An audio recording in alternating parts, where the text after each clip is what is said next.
नमस्ते प्रणाम चाची माई बहनी दीदी भौजी। हम मंजू वर्मा, स्वागत बा मंजू लोकगीत 123 में ताप लोगन के बीच।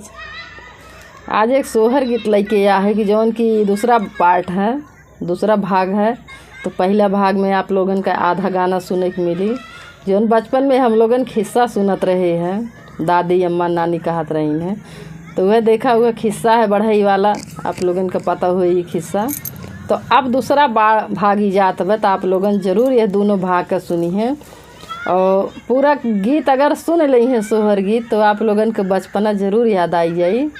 तो आप लोगन सुनी है और कमेंट में बताइए, जे सुने होया भैया लोगन तो ज़रूर कमेंट करके बताया। और ज़्यादा से ज़्यादा मंजू लोकगीत 123 का आप लोगन सपोर्ट करा। एक भाग में गाय बहुत बड़ा वीडियो हुई है, क्यों देखत न, तो यही नाते दो पार्ट में एक कह दी है, तो आप लोगन ज़रूर देखी हैं। नमस्ते प्रणाम दीदी बहनी माई चाची। हमारे चैनल का नाम बा नीलम लोकगीत 123। एक बार ज़रूर सर्च करिए और ज़्यादा से ज़्यादा सपोर्ट करिए नीलम लोकगीत 123 का। तो हमें सुने पार्ट 2। अगियाना सुनाई के बता सुनाई चिराई दुखिता भाई, चिराई दुखिता भाई। ओ बहिनी चली गई सागर के लगावा, तो जल से आरज करे हो। बहिनी चली गई सागर के लगावा, तो जल से आरज करे हो।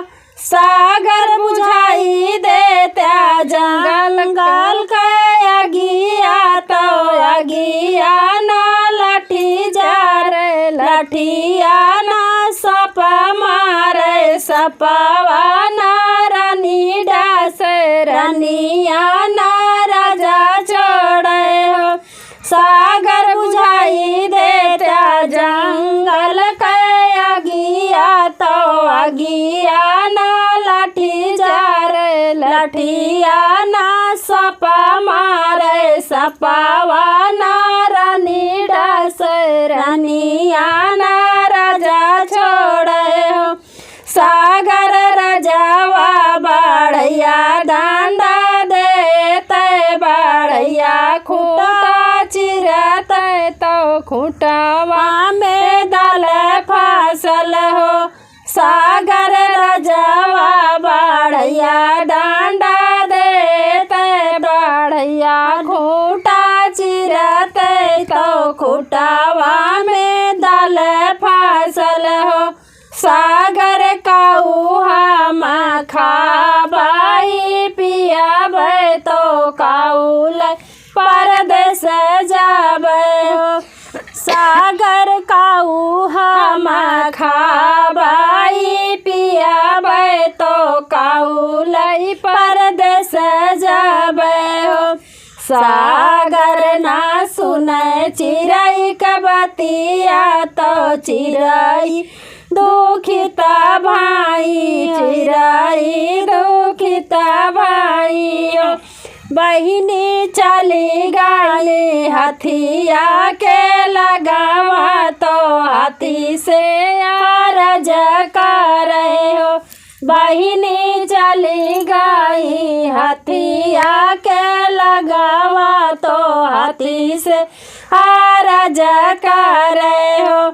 हाथी सखी ले तू सारा ही जलावा, तो जल नाही आग बुझावे, आग आई लाठी जा रे, लाठिया ना सपा मारे, सपावा ना रानी डास, रानिया ना राजा छोड़े हो।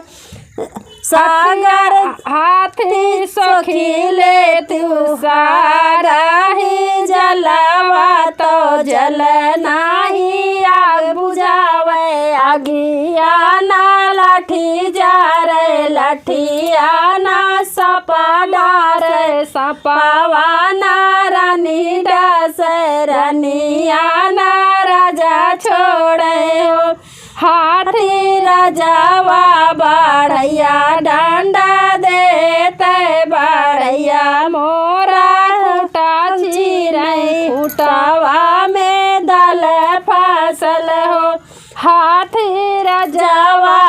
बढ़ैया डंडा देते बढ़ैया मोरा खूटा चीरते खूटावा में दल फसल हो हाथी काऊ हम खाबाई पियाबे तो काउल परदेस जाबे हो हथिया ना सुने चिड़ै का बतिया तो चिड़ै दुखिता भाई चिड़ै दुखिता भाई चिड़ै जाई बैठी जंगल के बीच तो चीटी पूछन लागी न हो चिड़ै जाई बैठी जंगल के बीच तो चिटिया जे पूछन लागी चिड़ै कवन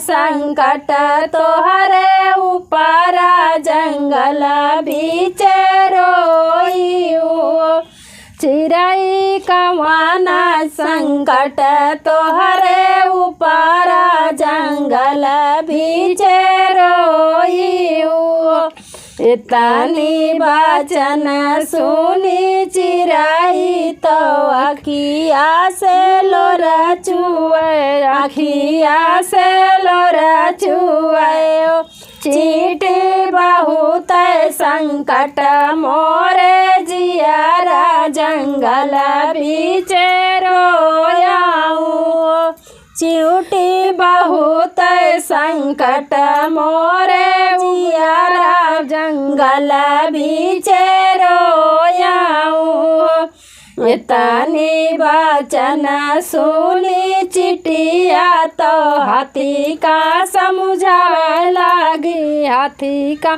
समझावे लगी हाथी चिड़ै न करना माद दिया तो का काटी डर भाई हाथी चिड़ै के करुणा माद दिया तो का काटी डर भाई सोख चाली हाथी जे जलवा तो सागर यारज कर सागर यारज कर हो हाथी जिनी सोखा हमारा ही जलवा तो आगा हम बुझाई बाई हो हाथी जिनी सोखा हमारा ही जलवा तो आगा हम बुझाई बाई हो जलवा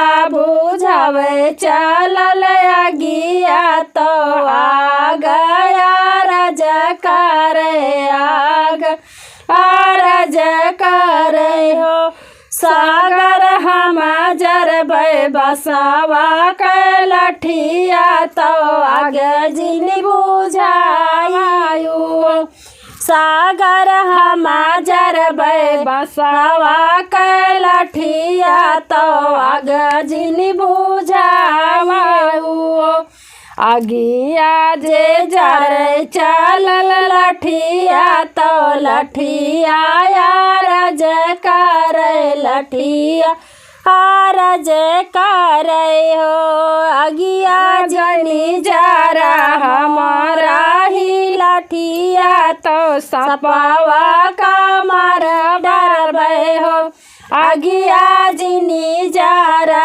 हमारा ही लठिया तो सपावा का मारी डरबै हो लठिया जे चलल सांप का मारे तो सपावा रज कर सपावा रज कर हो लठिया जिनी मारा हमारा ही जनावा तो रानी हम डसबाई आगिया जिनी लाठी जिनी मारा हमारा ही जनावा तो रानी हम डसबाई सपवा जे कटे चलल रनिया का रानिया रज कर रानी रज कर हो सपवा जिनी डासा हमारा पारनावा तो राजा ताजी दे भाई हो सपवा जिनी डासा हमारा पारनावा तो राजा ताजी दे भाई हो तजे गईनी रानी जे राजा जी का राजा जे आ राजा का रे राजा जी आ राजा का रे हो रनिया जिनी तू ही हमारा के ताजा बाड़िया डंडा दे भाई हो रनिया जिनी तू ही हमारा के ताजा बाड़िया डांडा दे भाई हो दंड देव चले राजा दंड देव चले जा राजा तो बढ़ाइया राजा कार बढ़ाइया राजा कार हो राजा जी ने दिया हमारा के डांडा तो खूटा हम चिरबाई राजा जी ने दिया हमारा के डांडा तो खूटा हम चिरबाई चकरी के चिरी खूटा बढ़ाई तो दलिया निकार है तो दलिया निकार हो चिरई लाइली चोचवा में दलिया तो अपने महल गाई अपने के देश गाई हो चिरई लाइली चोचवा में दलिया तो अपने महल गाई अपने के देश गाई हो। धन्यवाद।